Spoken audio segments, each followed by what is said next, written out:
So I really like to always explain it. It's a spiral-shaped bacteria that lives in the stomach lining.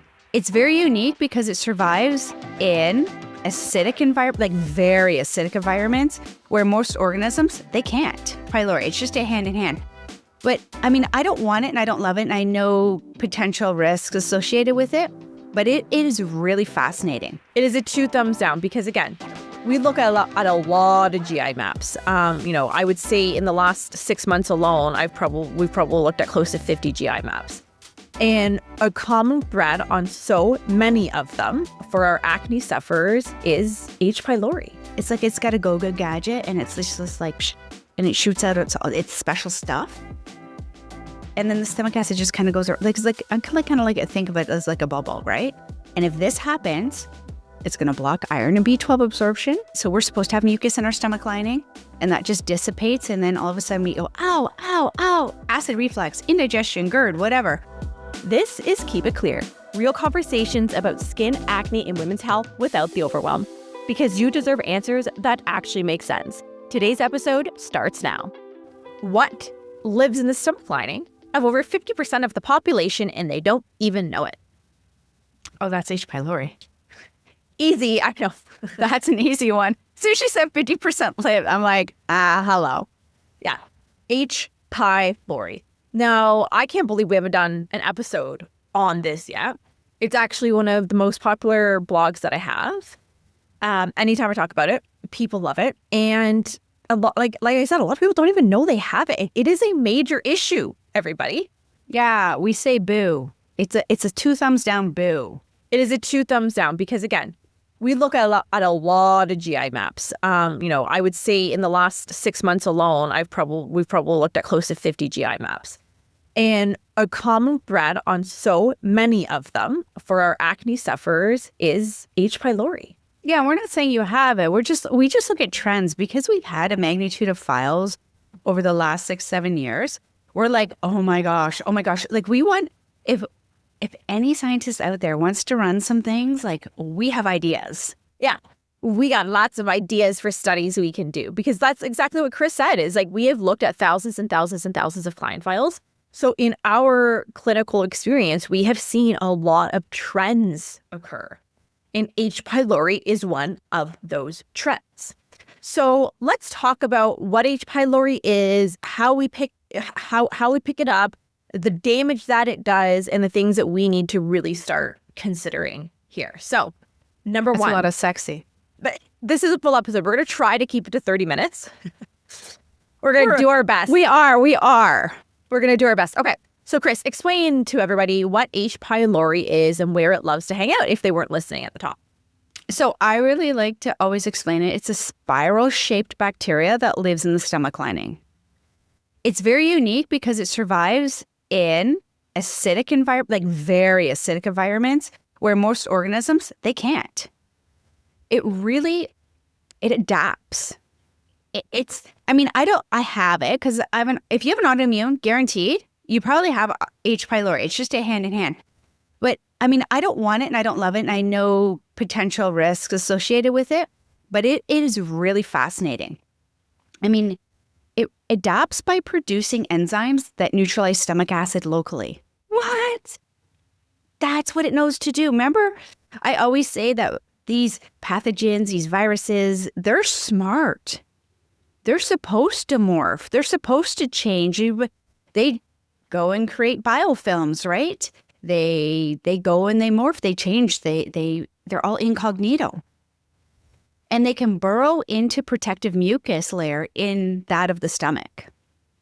So really, it's not always the enemy at first, fair?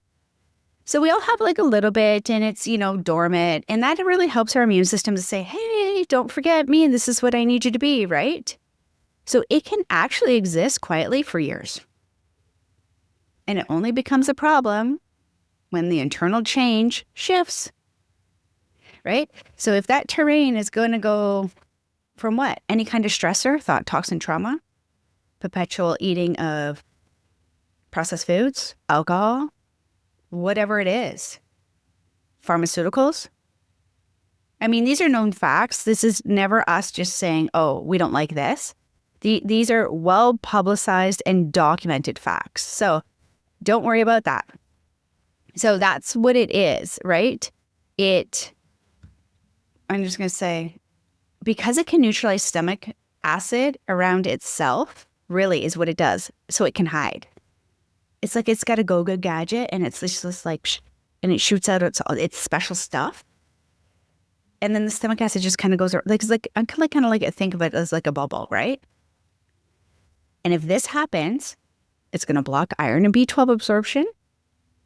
It's going to erode stomach lining, right? So we're supposed to have mucus in our stomach lining, and that just dissipates. And then all of a sudden we go, ow, ow, ow, acid reflux, indigestion, GERD, whatever. And then disrupts digestion all the way downstream. So this is why we say, hey, everyone, let's work on digestion. And hey, everyone, let's get you on a probiotic. Where is your upper digestive support? Because this sucker will drive inflammation body-wide. And you're like, well, how do I know if I have H. pylori? What are some symptoms? Oh my God, don't guess. Do not go through our systems and be like, Cris and Katie said. These are just some clues that maybe you could be dealing with it.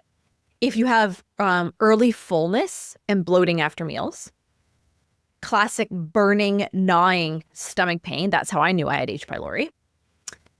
Morning nausea. Do you have acid reflux or heartburn? And we're going to talk about that a little bit more. Iron deficiency, fatigue, hair loss, skin issues like acne or rosacea, or mood shifts like anxiety and mood. Did you say brain fog? No, I didn't. But yeah, that's in there. We're going to add that in, right? And some of these feel really intense discomfort, and others, people can walk by and not even know it's happening. Because remember, you know how they always say, well, how come everybody can do this and I can't because I get? Because that's the body is likely more depleted than the body without the symptoms. And sometimes we can be asymptomatic. Some people have a high pain threshold too. Or sometimes in our society, we just deem everything as normal. No, that's normal. You get a little burping, you get some nausea, you're now sensitive to foods. Now you've got some reflux. It builds and it builds and it builds. At my worst, I didn't even know I had it because this is like way back in the day. At my worst, I was sleeping at 3 pillows in the night just to keep the acid reflux down.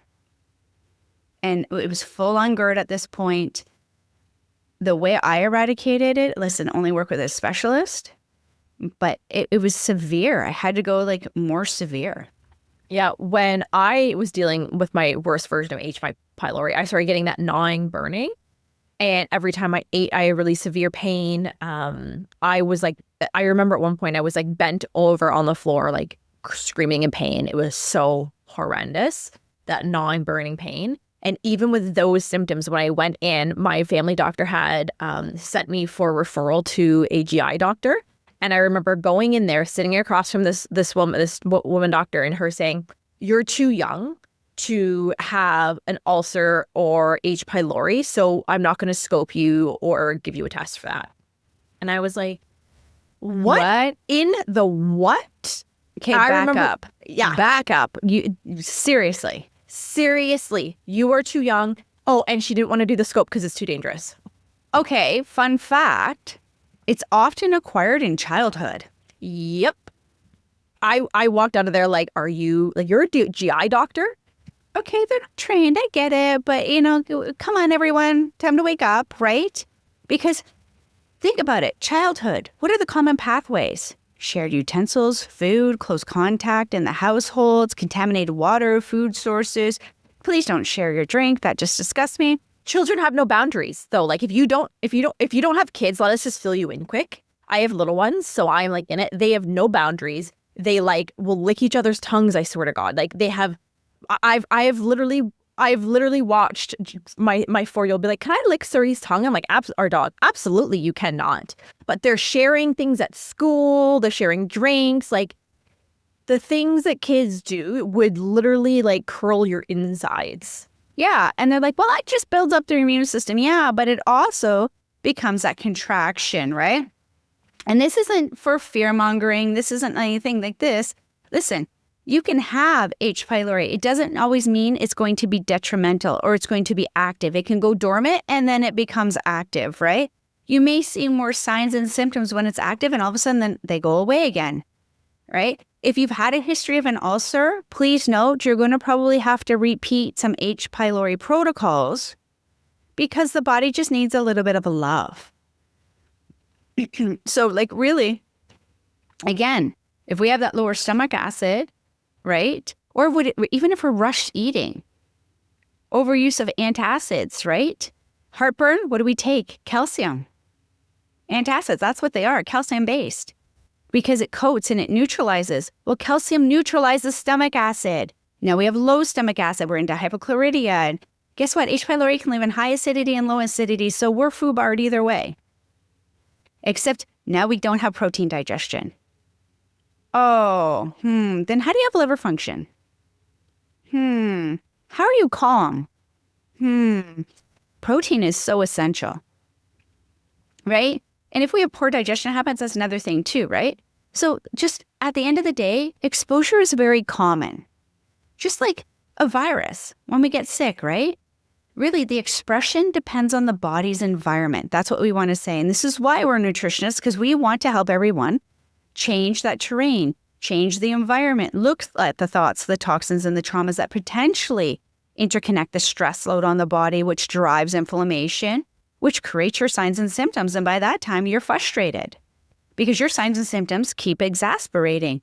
They're climbing. That is the body saying, I no good. Help me out, right? So nobody wants disease, disorder, and illness. I don't know anyone that puts their hand up for that. So how do we get there? Well, we follow these simple keys of life, right? And the reason why, like whenever we have a client that runs a GI map or a gut zoomer, so a GI map, we absolutely love them. Gut zoomer is like, I would say GI map on steroids. Like it looks at like an insane amount of markers. So we love both of them. But the GI map is probably the more common of the two. Gut zoomer is a little bit pricier. But when we're looking at either one of those and a client comes in and they're like, oh, like they could have all of the markers lit up like a Christmas tree. It's like, oh, we have all of the things going on. But if we see a high H. pylori, Cris, what is the very first thing we are working on, no matter what's going on? Yeah, we're going to look at how resilient the body is because we have the minerals, right? So we're going to see, do we have mineral imbalances that weaken digestive strength? Do we see chronic stress patterns? Do we have sluggish digestion, low stomach acid potentially, right? Because we know that. So we're going to probably work first at lowering the inflammation. And then you better believe we're going into that H. pylori. Who are we ever? I tell clients. Yeah, you have to. Like it's... As soon as I see that H. pylori. Misinformation. Yeah. Go ahead. I was going to say, as soon as I see that H. pylori, I'm like, okay, I know we've been lowering our inflammation because generally the clients come in, they haven't done the stool test yet. So they'll come in, we're working on lowering their inflammation, we're working on their upper digestion, getting all of that in. And then when we get the GI map, we're like, oh, look, very high level H. pylori, just a heads up, we're going to be doing this for 6 months. This isn't like a quick, we're taking the supplement for 2 weeks. So we'll generally start our H. pylori work for, a few months. And then maybe after 3 months of work, we might stack in some additional supplements based on their testing. But H. pylori, we're like, hey, this is a 6-month thing. And an important note that a lot of people don't do is when you have H. pylori, if you have a partner, they need to be on the same regime, usually because you could be passing that back and forth. So you're doing all of this work to eradicate your H. pylori, but your partner has H. pylori. And every time you're intimate with them, you're just getting the H. pylori back. So we'll always say, hey, just a heads up, your partner may need to consider some things as well. Good time to say H. pylori lives hardcore in the mouth too, not just the stomach. And the misinformation online is go and just kill it immediately. That mindset, like, let's get it out. Like, that's fear-driven approach, right? So eradication alone doesn't fix that terrain. We have to look at, again, our environment. Who else are we with and around, right? But without rebuilding digestion, this is what we're working on. Calming inflammation, rebuilding digestion, because we're trying to say, hey, we don't want you to come back. And we have to do it through other imbalances first, right? So we really encourage discernment. Not all protocols fit everybody. And the foundation matters more than the quick fixes. So to understand what the drivers are, to understand potential, a supplement list that, you can take to a medical professional and say, hey, does this align with what I'm doing? Again, setting up the body, making sure that you're in a good space to do it. Because sometimes it's just not fun. It's not. And we should say any type of eradication, if it's like H. pylori, candida, staph, strep, whatever it may be, you might feel kind of crappy for a little bit. It's to know when and how, right? Because we call this self-healing. Because again, I believe the body can really do a lot. Self-healing begins when the body feels supported, not attacked. And that's the biggest thing. And sometimes that's why when people say, oh, I got put on a liver, I'm like, I swear I think I'm like all kosher, but my face probably screws right up and I stop breathing because I'm like, you did what? Because now they've done that, but they're with me. So I know something didn't jive, right? 100%. So, there's different, you said there's different tests. Yeah, so we talked about how do I know if I have H. pylori? So you can go and do the urea breath test. That's one of the most commonly ones done with your medical doctor. Simple, it's usually done in clinic. You can also actually order them through practitioners if your doctor won't ask for one. We really love running a functional stool test like the GI map or gut zoomer that we talked about, because it's not only testing for H. pylori and showing you the levels of H. pylori, but it's also testing for virulence factors. Virulence factors can mean, because there's some strains of H. pylori that can be more aggressive. And so we want to be looking at what are the virulence factors to be seeing how aggressive is the H. pylori that you have. Yes, because you can do antibiotics too, fair? Yeah, so we'll talk about treatments next and how we can be going through No, that. I'm just saying you could do that, but why we want this factor. Oh, I see where you're going. The virulence factor is because you may be, or sorry, not you, but your little inhibitant that lives in you, that H. pylori, could be resistant to certain strains. And that's why we want to know potentially, hey, because I will tell you, one of the number one recommended ones is very common for resistance. Yeah, and so on something like a GI map or gut tumors, it's going to be looking at, are you resistant to any specific type of antibiotics because that are used to treat H. pylori? Because if you are, what's the point in using those? So you also want to be seeing if there's any resistance hanging out. This is why functional testing can really give you a much clearer picture versus just doing like a urea breath test saying, oh, you're positive for H. pylori. Exactly. Super important, right? So the other thing is because not all H. pylori is the same, and now we've learned that they're strange, right? I call it the VACA. No, I'm not supposed to say it. It's VACA. You're going VACA. I just like to make my own words up. I'm like, oh, the VACA, right? Mm-hmm. But knowing your strain really changes how aggressively we need to address it. So sometimes potentially you can talk to your practitioners. We might not need to We might not need to get in with antibiotics, or you might not need to get in antibiotics. We might be able to just to help you switch the train even before antibiotics. There's a lot of factors that really to look at if you're going to navigate this, because, some people say, should I just go take an antibiotic? Yeah, those people tend to be exhausted at that point. The thing with H. pylori as well that we should touch on, Cris, is those that have H. pylori, and this isn't to scare anybody, but this is just like a known fact, is you're at a much higher risk for stomach cancer if you don't, higher risk for stomach cancer and ulcers. Did you honestly just say, don't mean to scare anybody, but you busted out the cancer first? You just go to Google and type it in. It's like a known thing. You have to nurture this in. I think you should have led with the other one first. Okay, well, let's try it again. Okay. Those that have H. pylori are at much higher risk for developing ulcers or stomach cancer. This isn't to say you will get it. This is just say studies have shown you're at a higher risk. So that's why when we see it, we're like, let's deal with this now. Soft launch, Katie. Yeah, I like. Sorry, everybody. I didn't mean to scare everybody like that. But so tell me what the conventional routes are, because people are going to ask. Well, like some people will go to the doctor and they will get a scope done, right? They'll do an endoscopy and they'll go in and they'll take a look around. They'll see if there's any active ulcers. Maybe they'll do a biopsy of like a small piece of the stomach lining just to like test for any of that. So that's they will look at that. But if you, let's say the doctor's like, yep, you have H. pylori, your option here is going to go to the doctor and they're probably going to do either 1 or 2 antibiotics and a PPI, which is a proton pump inhibitor. So the theory is that, stomach acid is causing, like high stomach acid is causing reactions when in fact, it's often low stomach acid because as we talked about, H. pylori, what does it do? It likes to deplete and neutralize all of your stomach acid. So putting a PPI in there is just going to be making things worse. I actually had such high levels of H. pylori. I ended up, this was probably back in 2018 maybe, a long time ago.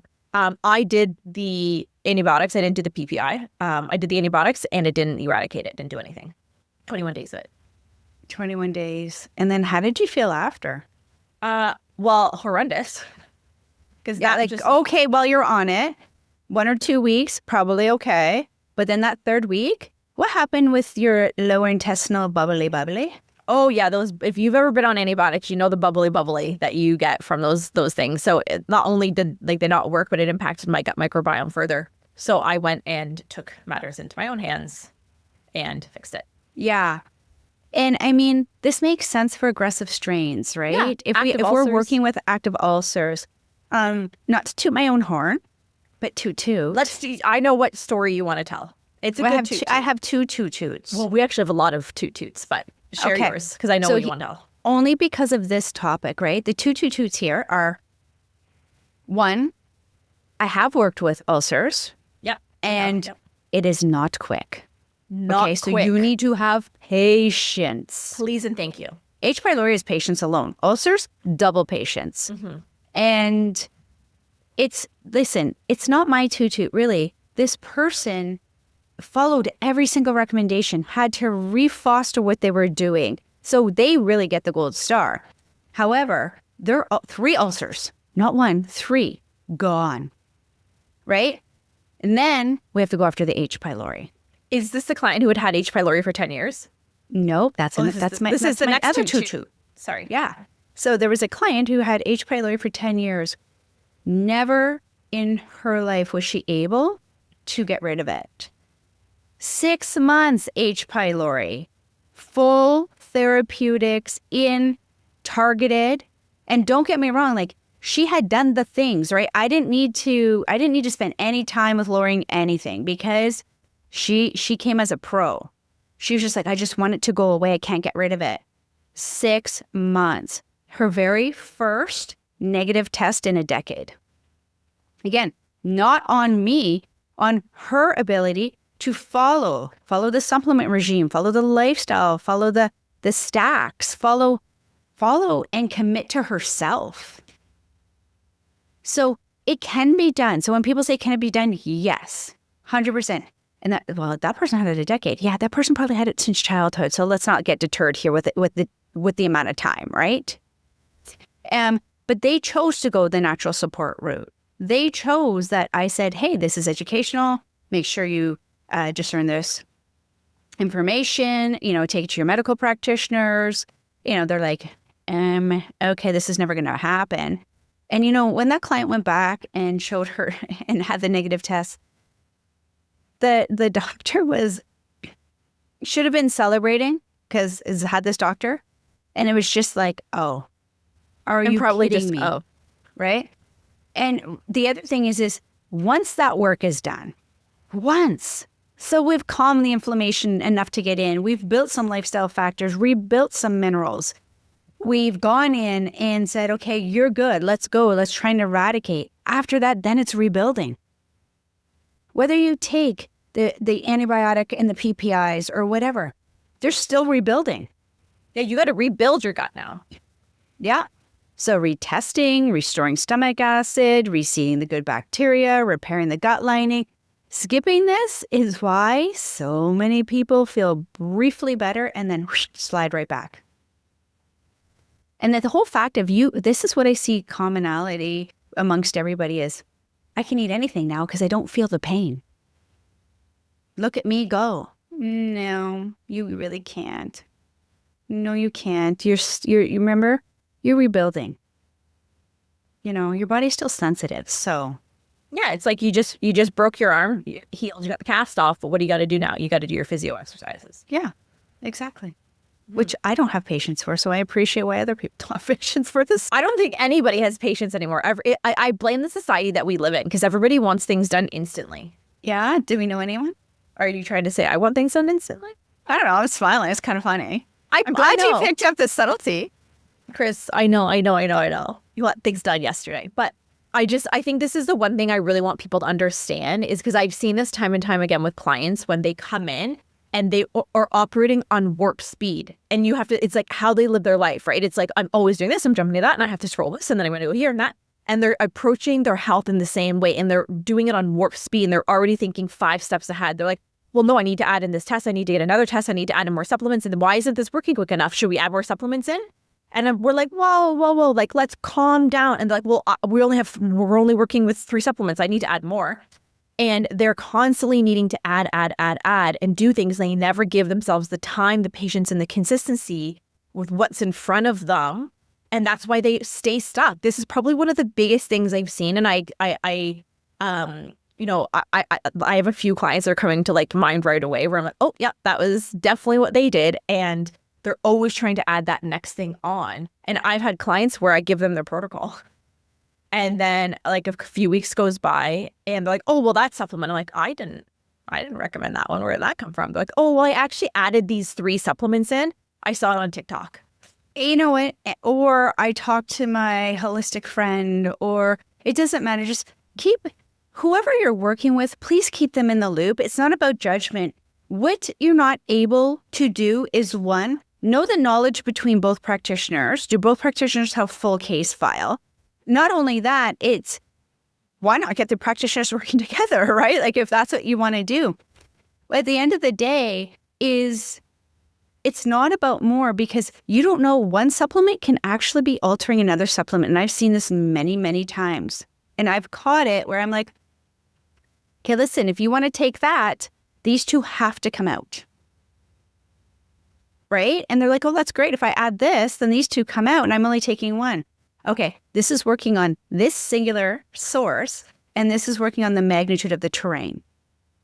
So there is rhyme and reason. So just, I appreciate that. I mean, Katie and I are no different. Sometimes we're just like, we just want it done now, right? It's honor, like give your body some autonomy. See what it needs, ask it, love it, and patience. Listen, when patience was given out at the train station, I'll tell you, I didn't have a ticket. I didn't get on. My patience is something I need to actively work on. I forgot, right? And now that I'm getting older, I'm like, ooh, now I'm even finding out, and this is what I mean. Like, my kids get in trouble. I used to punish instantly. I had it. Now I sit and idle and they think everything's fine. And I'm like, I'm just waiting. I'm just waiting it out because I realize now I'm reactionary. And then I'm like, I'm going to wait. I'm going to chill it out. I'm going to let the whole environment chill out. And then I'm going to have a calm conversation. So if that takes me 72 hours, but what I'm going to do is I'm going to be clear ahead of time. And I'm going to say, hey, by the way, this is not done. I'm going to entertain it. I'll be to you by the end of the week. But just know there will be a conversation around this, right? That's fair. That's setting expectations. Why are we not talking to ourselves like this? You see a protocol come in. Hey, this is 8 weeks. I'm going to follow it. I'm going to ask questions. I'm going to get the support I need. When I get heightened, I'm going to reach out. I'm going to see if there's some connections, and then I'm going to hold. We don't do well with hold. Now, when it comes to like what can we be doing for H. pylori? Like what can I do if I don't know if I have it, and what can I do if I do have it? So what we did is we actually went and put together an entire H. pylori course. We put our full protocol in there that we use with our clients. But not just that, is we taught you how to set this up properly, where, how to first start lowering inflammation before you jump into the eradication. So if you don't know you have H. pylori, this course is going to be great because it's going to say, hey, for the next 4 or 6 weeks, we're actually needing to be focusing on this, reducing inflammation, optimizing digestion, getting all of this working well. And then, should you want to go, we talk about like the different tests, how to get them, where to get them. And then when we get our test results back, the full-blown protocol of what you need to be focusing on for H. pylori, should you want to be taking that natural approach. This is the most comprehensive. With your doctor's approval, right? With your doctor's approval, asterisks. Yeah. So we put that all highlighted. Cris and I put this all together in a great little course for you that has videos and lists and protocols and supplement recommendations, like all in one spot, tests, what to do, all of it. So go and check the show notes because that actually just launched yesterday. And didn't we say this is going to be the year of transparency? Didn't you want it? Here we go.